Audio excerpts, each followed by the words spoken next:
ତାଙ୍କ ସମୟରେ ତ ପ୍ରାଥମିକ ଯେଉଁ ସ୍କୁଲ ଶିକ୍ଷା ସମ୍ପୂର୍ଣ୍ଣ ଭାବରେ ଧ୍ୱଂସ କରିଦେଲେ ଏବଂ ପାକିସ୍ତାନ ରଙ୍ଗର ପତାକା ରଙ୍ଗର କେବଳ ରଙ୍ଗ ବୋଳିଲେ। ଆଉ ସେମାନେ ଗୋଟେ କ'ଣ କହିବେ ଯେ ତାର କଥାର କ'ଣ ଗୋଟେ ଗୁରୁତ୍ୱ, କିଛି ଗୁରୁତ୍ୱ ନାହିଁ ସେମାନଙ୍କ କଥା। ସାର୍ ଅନ୍ୟ ଏକ ପ୍ରସଙ୍ଗକୁ ଯିବା, ଯେପରି ଭାବରେ କିଟ୍ରେ ଛାତ୍ରୀ ଏପରି ମୃତ୍ୟୁବରଣ କରିଥିଲା, ପୂର୍ବରୁ ମଧ୍ୟ ହାଉସ୍ ବନ୍ଦ ହୋଇଥିଲା ନେପାଳୀ ଛାତ୍ରୀ, ଆଜି ମଧ୍ୟ ଜଣେ ଛତିଶଗଡ଼ୀ ଛାତ୍ରୀ ମୃତ୍ୟୁବରଣ କରିଥିଲା। କିପରି ଦେଖୁଛନ୍ତି ଏଇଭଳି ମନମୃତ୍ୟୁ ମାଧ୍ୟମରେ କିଟ୍ ଉପରେ କାର୍ଯ୍ୟାନୁଷ୍ଠାନ ନିହାତି ଭାବରେ କାର୍ଯ୍ୟାନୁଷ୍ଠାନ ହେବାର ଆବଶ୍ୟକତା ରହିଛି।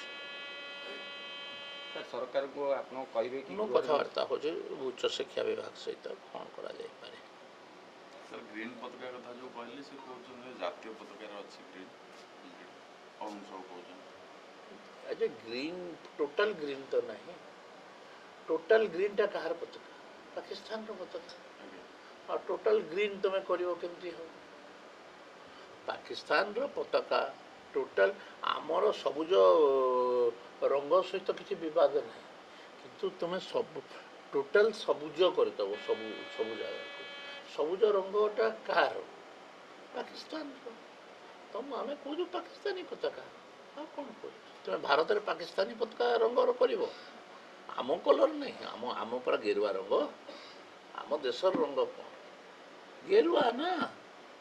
ଏଇଟା ଜାତୀୟ ପତାକା କେମିତି ହେଲା ମୁଁ ସେଟା ବିଷୟରେ ବିବାଦରେ ଯାଉନାହିଁ, କିନ୍ତୁ ଆମ ରାଜାମାନେ କି ମହାଭାରତ ଯୁଦ୍ଧରେ ସମସ୍ତେ ଗେରୁଆ ପତାକା, ସବୁ ଜାଗାରେ ତ ଗେରୁଆ ପତାକା। ଆମେ ଗ୍ରୀନ୍ ରେଭଲ୍ୟୁସନର ସପୋର୍ଟରେ ଅଛୁ ପୁରା।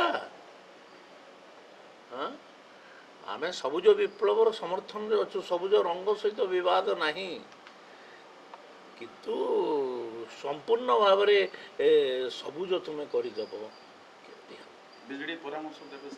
ବିଜେଡ଼ିକୁ କିଛି ପରାମର୍ଶ ଦେଲେ ତାଙ୍କର କିଏ ଅଛି ଯେ ଶୁଣିବ? ତାଙ୍କର ବିଜେଡ଼ି ପାର୍ଟିରେ ପରାମର୍ଶର କୌଣସି ଆବଶ୍ୟକତା ନାହିଁ। ଆଉ ମୁଁ ଗୋଟେ ବିଜେଡ଼ି ପାର୍ଟିର ବାହାର ଲୋକ, ମୁଁ କ'ଣ ପରାମର୍ଶ? ନବୀନ ବାବୁଙ୍କୁ ଦେବାର ଆବଶ୍ୟକତା, ଯେହେତୁ ନବୀନ ବାବୁ ଛାଡ଼ ଏସବୁ ବିଷୟ, ନବୀନ ବାବୁଙ୍କ ବିଷୟରେ କାହିଁ କଥା ଲାଗୁଛ? ନିଶ୍ଚିତ ଭାବରେ କଷ୍ଟ ଦେବ।